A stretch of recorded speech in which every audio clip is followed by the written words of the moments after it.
படிக்கிற காலத்துல பெண்கள்கிட்ட அடிவேணா தான் நீங்கள் அவங்க வெளிநாட்டுல நிக்கிறாங்க. எங்களுடைய இளங்குமரன் நீங்க பில் எழுதினதை காண்டி நீங்கள் வீடு வீடா போய் நாய பிடிங்க கொண்டு சொல்லி பில் எழுதினது காண்டி நீங்கள் உங்களுடைய சரிதானே ஒன்றை விளங்கிக் கொள்ளுங்க. ஒழுங்கா வேலை செய்திருக்கணும். நீர் எனக்கு படிக்க MBBS அவரோட மாஸ்டர் 2 செய்திருக்கேன்.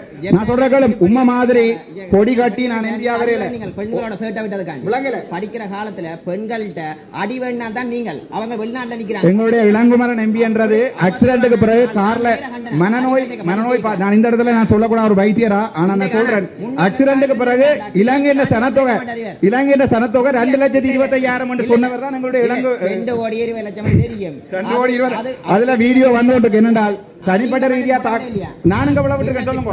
நான் கேட்கிறேன் ஐயா நீங்கள் ஒரு பாராளுமன்ற அமைச்சர்.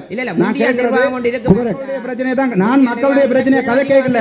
எங்களுடைய இளங்குமரனுக்கு இது கதைக்கிறதா இருந்தா நான் மக்களுடைய பிரச்சனையை மட்டும்தான் கதைக்கிறேன்.